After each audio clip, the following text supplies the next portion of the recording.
Assalamualaikum warahmatullahi wabarakatuh. Kembali lagi di channel Kamar Pergerakan, yang mana pada kesempatan kali ini kita berbincang-bincang mengenai kaderisasi. Berbicara mengenai kaderisasi di era new normal sekarang ini. Nah, kebetulan pada kesempatan ini saya ditemani oleh partner gerakan saya di channel Kamar Pergerakan, yaitu sahabat Sadan ataupun CS Sadan, yang selalu meluangkan waktunya di dalam setiap agenda terkhusus untuk channel Kamar Pergerakan.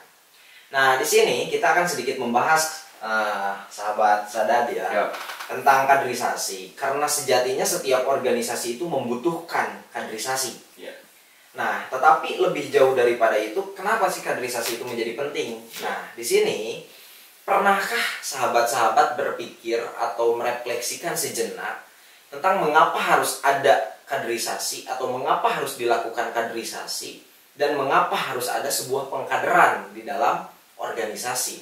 Itu akan menjadi sebuah pembahasan yang sangat unik untuk kita bicarakan, bahwasanya kita itu hanya berpikir tentang mengkader tanpa kita tahu secara nilai substansi daripada kaderisasi itu nantinya akan seperti apa. Nah, mungkin di sini sahabat Sadad selaku partner gerakan saya bisa sedikit banyaknya membicarakan atau menjelaskan, kita berbincang santai saja sahabat. Kenapa sih organisasi itu perlu, di dalam setiap organisasi itu perlu adanya sebuah pengkaderan? Karena organisasi ataupun kaderisasi itu adalah aset berharga buat organisasi. Karena tanpa kaderisasi tentunya regenerasi itu akan terhambat. Secara regenerasi itu akan terhambat ya. Begitupun, jadi ketika kita sudah tahu pengkaderan itu sangat penting sebagai aset daripada sebuah organisasi untuk adanya regenerasi kepengurusan atau estafeta kepemimpinan juga di dalam organisasi, pertanyaan juga muncul, mengapa kita itu harus mengkader? Jadi untuk apa kita capek-capek mengkader orang lain selain daripada bahasan untuk memperbanyak anggota bahasanya? Kenapa kita harus mengkader? Karena mengkader itu adalah sebuah seni dalam berorganisasi. Dalam kaderisasi itu ada beberapa argumen yang harus kita lakukan. Di antaranya adalah argumentasi idealis. Argumentasi idealis ini berbicara tentang penanaman nilai-nilai organisasi. Contohnya, berbicara tentang nilai organisasi, berbicara tentang penghargaan, berbicara tentang menanamkan keyakinan, berbicara tentang menanamkan nilai kerjasama dan kebersamaan. Contohnya, ketika kita berorganisasi, bagaimana caranya kita untuk kerjasama? Otomatis kan harus ada yang ditanamkan nilai kerjasama. Contohnya gini, kerjasama dalam organisasi, oh kita bagi-bagi, kamu tugasnya ini, saya tugasnya ini, ayo kita lakukan bersama. Kita bisa melakukan kerjasama.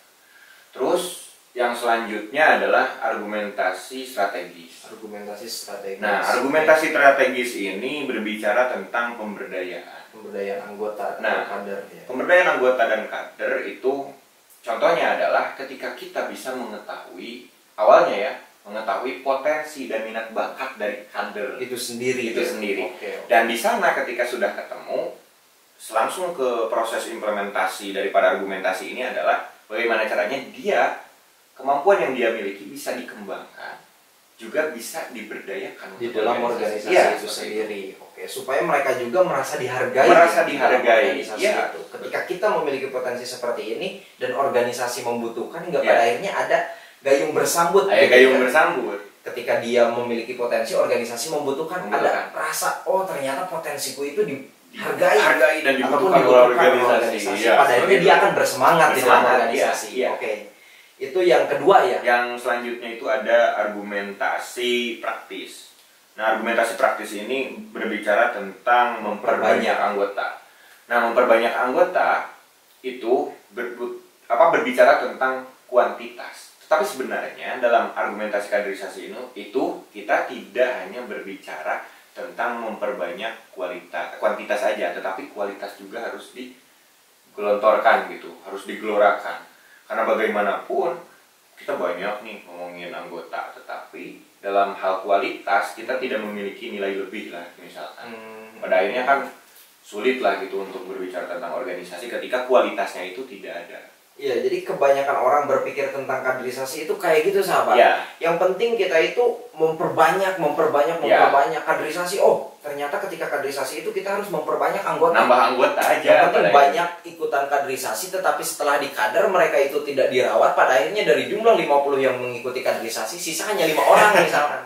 Ya, salah satu contohnya kayak itu. Karena apa? Karena tujuan awalnya hanya memperbanyak tanpa memperhatikan argumentasi yang lain.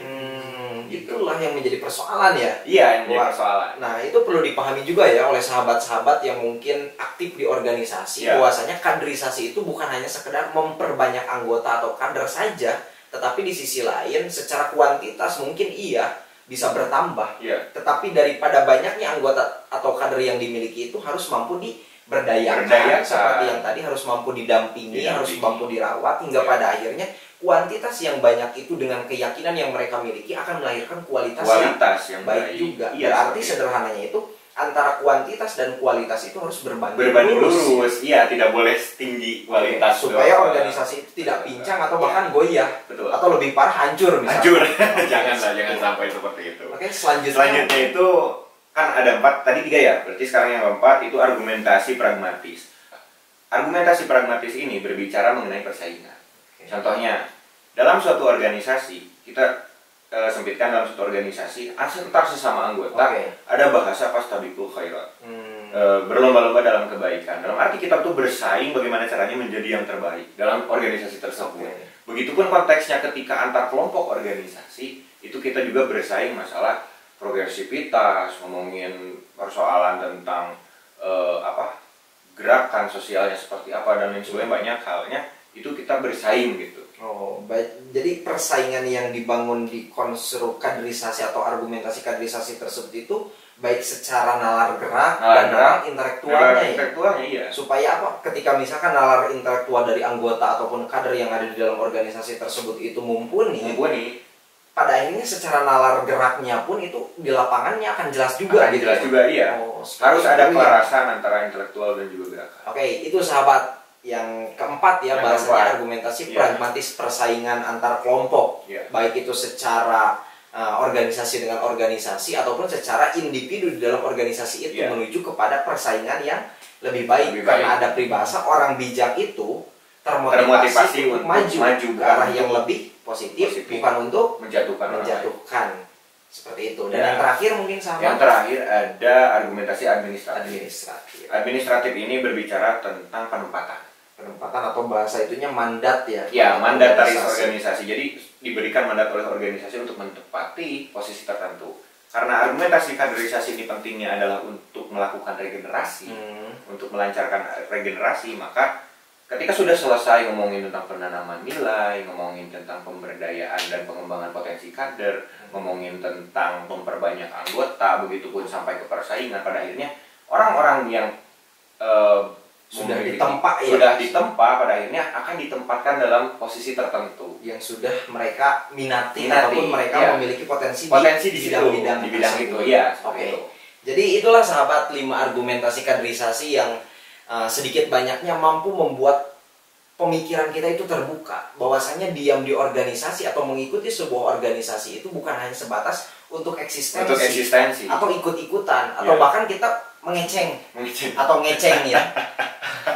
Atau bahasanya kita itu hanya kaderisasi hati atau kaderisasi biologis ya, bahasanya seperti itu. Tetapi sejatinya tadi yang sudah disampaikan oleh kita mengenai 5 argumentasi kaderisasi itu semuanya itu saling berkesinambungan, dari mulai argumentasi idealis, argumentasi strategis, praktis, pragmatis hingga administratif. Semuanya itu ketika sebuah organisasi mampu mengimplementasikan daripada 5 argumentasi tersebut, minimal organisasi itu akan berjalan harmonis dan bisa memiliki keyakinan yang sama untuk menjadi organisasi yang progresif dan bahasanya itu mampu bermanfaat secara keorganisasian dan orang-orang yang ada di dalam organisasi itu untuk membela hak-hak yang mustadafin ataupun membela hak-hak kaum mustadafin ataupun orang yang tertindas. Bahasanya seperti itu sahabat-sahabat. Mudah-mudahan daripada 5 argumentasi kaderisasi yang kita sampaikan ini bisa menjadi hasanah keilmuan dan pengetahuan bagi sahabat-sahabat sekalian,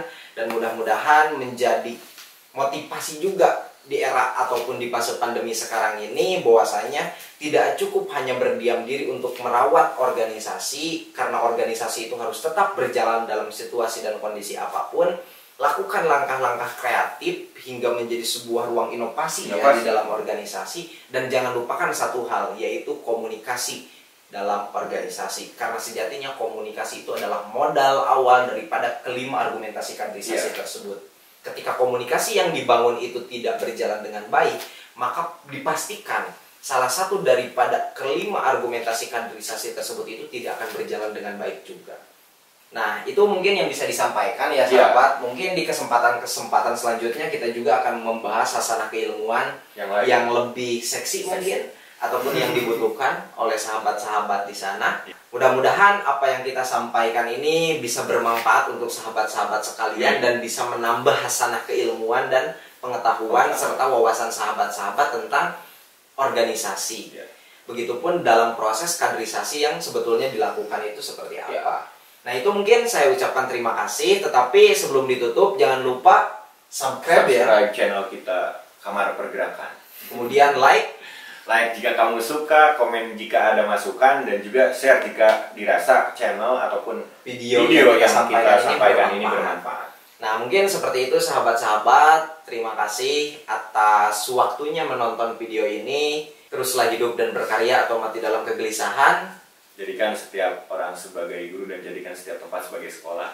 Wallahul muwaffiq ila aqwamit thoriq. Wassalamualaikum warahmatullahi wabarakatuh.